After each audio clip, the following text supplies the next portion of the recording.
Good morning, everyone. Thank you for joining us. And this week we didn't have to wait extra long time. Thank you for being here. As always, we'll begin by sharing where we are in terms of public safety this morning. Today, we're gathered here just a few days after the halfway point in 2024, and after BPD released their mid-year crime report. As you can see, the homicide and non-fatal shooting numbers are 34% down in homicides, 37% down in non-fatal shootings. Carjackings are down 11%. Auto thefts are also down 19% in Baltimore. Total violent crime is down 10%, and total property crime is down 9%. In addition to these, I want to note a few additional points raised in the mid-year report. BPD's clearance rates for both homicides and shootings is up significantly, with the homicide uniform clearance rate being up at 70%, putting us well above the national average for major cities. We're seeing a significant improvement in juvenile victims of homicides and non-fatal shootings, with that number going down 41%. Their proactive engagement has increased, with foot patrols in particular going up more than 200% across the city. That's something I know that our residents consistently ask that they want to see more of. And finally, BPD continues to make significant progress in consent decree compliance, with more than 80% of consent decree paragraphs being in at least initial compliance or on track to be so. These public safety metrics, from the raw stats on violence to the improvements in BPD's operations, does not just happen overnight, and it does not happen in silo. Our comprehensive violence prevention plan is built on collaboration and building connections between all parts of our public safety apparatus, from law enforcement to our partners in the state attorney's office and attorney general's offices, to continue also with our deep partnerships with our community partners. And we've only been able to achieve this by deeply committing to that partnership, particularly the community violence intervention ecosystem and the neighborhood organizations and violence interrupters who do that hard, dangerous work every single day, alongside those women and men in BPD who do that hard and dangerous work every single day. The only way that we're going to continue to see improvements like those that we mentioned is by doing this with and together with our community.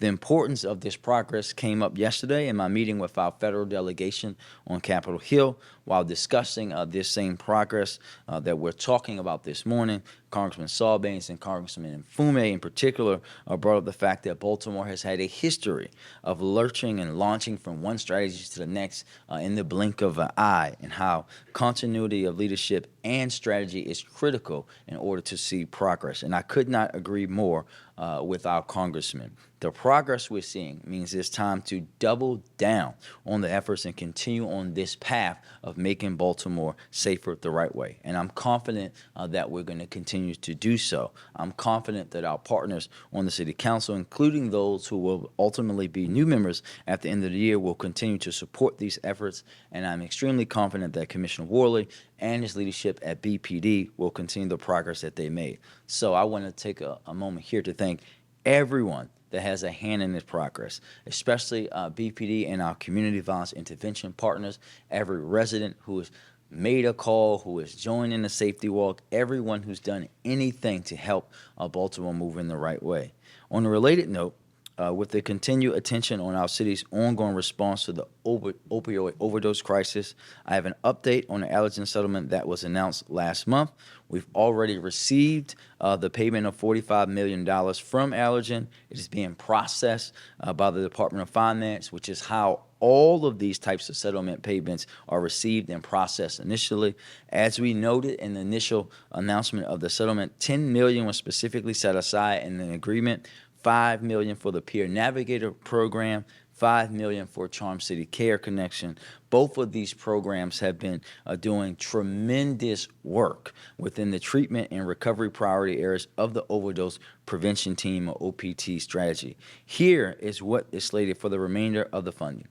$15 million will be used to fund an update to the OPD citywide overdose strategic plan, expansion of the city's internal capacity, including establishment of an opioid fund managed by the Mayor's Office of Recovery Programs, funding for programs focused on OPT priority areas, which include prevention and education, treatment, and recovery.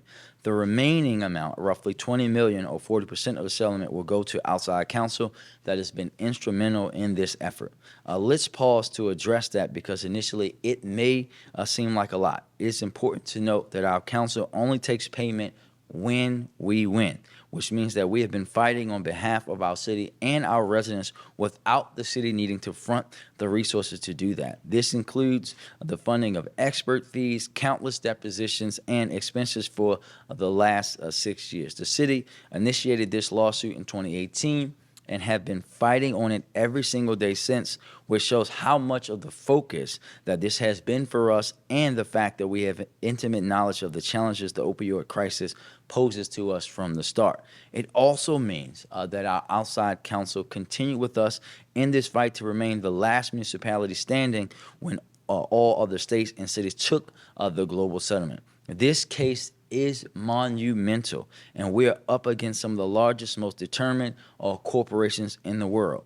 We declined to take the global settlement that would have given us pennies on the dollar to what we're receiving because we knew, contrary to some reporting and public popular belief that I should join everyone else in the lawsuit, we know how bad this crisis is impacting Baltimore's families and how badly we need the resources to combat it. Our lawyers, both outside counsel and our law department, led by our fabulous city solicitor, through the affirmative litigation group, are taking the fight to these drug manufacturers, and they are winning. This initial settlement already marks the largest recovery in the city's history. And with this settlement, and as our legal team continues settlement negotiations with other defendants that will hopefully result in others, we're finally gaining the resources we need to make a real dent in this crisis. Now, of course, because of the ongoing litigation, we are still extremely restricted in what we can do and say about this topic before a trial, which is set for September the 16th. But with that, I will stop and we will take questions. Good to start with Adam. And a question about Renew Baltimore, which Board of Elections came out yesterday and rejected it from the ballot. You said that that was the right decision.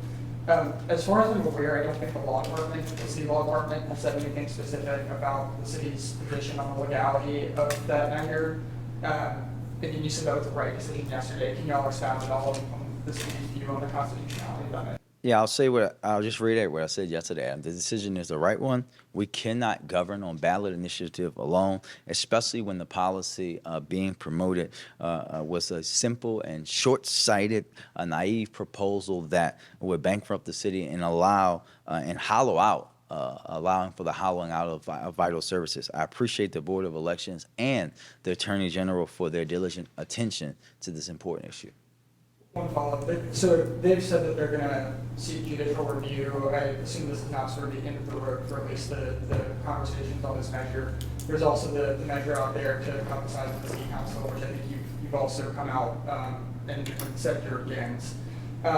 Given how automatic these measures have been historically in Baltimore, voters tend to vote for them overwhelmingly. How hard is it to defeat measures like this at the ballot box from your perspective? Well, listen, everything is a fight at the ballot box. And yes, I am also against the other measure. As I said in this room, I think you will hear that when you look at the strategicness of these ballot initiatives and where we are in Baltimore City, this is an affront to allowing the residents of Baltimore to actually be in control of their democracy. This is an affront to limiting a black political power in our city and our state. Point blank, period. There's no way that you look at all of these things and don't see that. Go to Mackenzie. A couple topics here. First, I want to start with the meeting that you were a participant in last night with the president and other Democratic mayors. Are you concerned about the president's performance and the perception among some Democratic voters and how that could impact down ballot races, specifically the U.S. Senate race here in Maryland? Well, let me be very clear. One, I'm not concerned with the president. As you know, Mackenzie, I fortunately get to be with the president probably more than most mayors, and I have not been concerned. I'm going to be, what I am concerned about is not President Biden. I am concerned that we are not having the conversation that we should be having, that his opponent is a convicted felon. His opponent wants to further take away women's rights. His opponent wants to be a dictator. His opponent won't acknowledge the results of an election. His opponent wants to turn back this country into the 1960s or before. That's what we should be talking about here. This election is about whether America is going to truly continue to live up to be the democracy that we all say we are or not. This gentleman, and I use that term lightly, that the president is running against shouldn't be allowed anywhere near the White House. He shouldn't be elected dog catcher. That's what we should be talking about here. We're talking about a president who came into office, and I know a little bit about coming to office during the pandemic, right? Because of the dysfunction and the inability of the former president to lead, came into the office with the country in shambles. No one knew what was going to happen the next week. The former president was telling people to take bleach to deal with COVID. The fact that anyone would consider sending this idiot back into the White House is just crazy to me. But also, when you think about the amount of people dying, the economy was in the toilet, the amount of people dying in gun violence, all of these things that were happening. And then under President Biden, we've seen the difference, right? And we talked about that last night. And that difference is because unlike he who wants to be a dictator, the president came and worked directly with the people on the ground, with mayors across the country, putting the money in our hands, not sending it to the states, allowing us to tackle gun violence and being able to do that directly in partnership with them. And we've seen it fall off a cliff all around this country. When you talk about the things that people have talked about forever in this country, infrastructure, there's been Infrastructure Week. It's a joke, has been a joke in D.C. for decades, but we actually finally got it done. When you talk about the first significant gun legislation in 30 years, this president got it done. When you talk about student loan debt being cleared out for so many people, investments into HBCUs, unemployment for black people being at its lowest point ever under this president, that's what we should be talking about, and that's what I'm going to continue to talk about, because I have no concerns with the president. When I saw him last month, he picked up right on the conversation that he and I were having in March. I have no concerns with the president. My concern is for Americans' democracy and what will happen if we allow the former president and the extreme right-wing part of his party to gain control of this country, which will take us into some very, very dark times. And I'm not concerned about the Senate race. My county executive counterpart will be our next state senator. Looking to the governor's budget cut proposal that he's going to talk about later today, do you have any insight as to how the proposed cuts may impact Baltimore City? And are you concerned about some of the big ticket items that you've talked about in terms of partnership with the governor? Well, we'll see. Of course, once they roll this out, we'll see what happens. We know that the health area may be one of the ones that we might see a cut, and we're going to be working with the health department and health commissioner to see how that will impact any services. But as always, whether it's the federal government, the state government, for us at the local, we have to wait and see, and we make adjustments as we always do. But we know we'll continue to work in deep partnership with the governor and the state as well. Thank you. Jump to Emily. Hey, I want to go back to the Renew Baltimore as well. Obviously, you're very opposed to that whole measure, but I was speaking with representatives from Renew Baltimore this morning, and they said that your opposition to the measure is hypocritical, given that you spoke in support of lower property taxes when you were campaigning in 2020.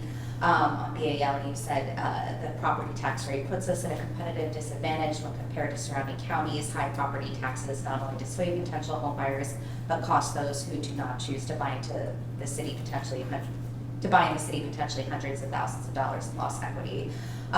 What has changed for you since you made that statement, and would you introduce your own legislation to lower the property tax? So I think that, Emily, when they say that, they're leaving out some very key details, right? Everyone that covered Annapolis knows this year that we asked for a way to reduce Baltimore's property tax, right? And this is one of the problems with the way those people think. Baltimore is a city. You can't compare cities to counties. You have to compare apples to apples, oranges to oranges. And when you take that deep look and do that, you look and see that in the 70s, when the suburbs were being built and people were fleeing cities, every other major city and state came to agreement around sales tax, right? If you look at our sister city in St. Louis, if you look at Philadelphia, if you look at Cincinnati, if you look at New York, if you go and spend money there, part of the sales tax stays with that jurisdiction. And here in Baltimore, it does not. And we asked for that to happen. If we had 1% of Baltimore's, the money spent in Baltimore on the sales tax, I would automatically cut every homeowner, every property here by $1,000. That costs around $71 million. It's a lot less than the 500, and it will put us at a very, very good standing and competitive nature. And we're going to continue to fight for responsible reduction of property taxes in Baltimore, not what these folks want to do. And because what they're not going to tell you, Emily, is that their heart, what they want to do is turn Baltimore into DC 2.0. They want to drive people that look like me out of the city because they know that those folks depend on services, and they won't, unlike many of them who live in very affluent neighborhoods, be able to afford private trash, private police, private fire, private ambulance, the services that would be cut if this irresponsible proposal was implemented, right? We have to do this the right way. My suggestion to them would be to join us in fighting for the responsible way to reduce property taxes. Deputy Pio. Okay, the Baltimore Baby Bonus Fund, that got more than 10,000 signatures. Your response to that, you're in support of that? I think that we know that I, of course, am in general very supportive of guaranteed income, right? We're running a guaranteed income pilot. I think the discussion that we are having internally about is whether this is the right way to do such a thing. And I think the details is what we have to determine, right? Because this is not, if you look at how this charter amendment is written, this isn't just a set amount, right, for babies that are being born. It's based on a percentage of budget, much like the Baltimore City Youth Fund. I think that is where our hesitancy comes, and we'll be having those discussions moving forward. I'm sorry to just follow up real quick. Is there the city seeing a decline in families moving in because maybe availability with housing or affordability with housing? Is that kind of, directed maybe with this fund? I think that having recently given birth, I think that we're not short for babies being born in Baltimore City. That is not an issue. Actually, I know some people in the last week that have had children. People are having babies in Baltimore. We want them to be born here, raised here, and ultimately, most importantly, especially when they're both first born in our wonderful hospitals, being healthy. WGZ, Debbie Moran, back. Anybody else? I just had a follow-up for you, Mayor, about what's happening in the Democratic Party that we're seeing right now. A lot of lawmakers in DC are coming out saying they're concerned. I know you said you're not concerned about the president. Do you think President Biden should be at the top of this? Absolutely. And I'm going to say this to anybody that we should be talking about what this president has been able to do and what the alternative is. The alternative is we go back to someone who doesn't have the heart, the determination, the mental capability to understand what a president means.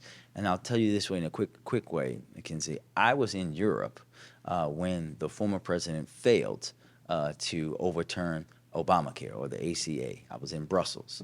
And I just remember the entirety of my trip there, people walking up to me and saying, how did your country go from President Obama to this guy? To them, it was embarrassing because it was embarrassing. We have to remember what happened there. And if you haven't, for your viewers, and I hope this makes it to the air, if they haven't seen Project 2025, they should read it, right? Because they are telling you that they want to take your rights away. They are telling you that they want to turn us back into the dark ages. Believe them the first time. Thank you, everybody.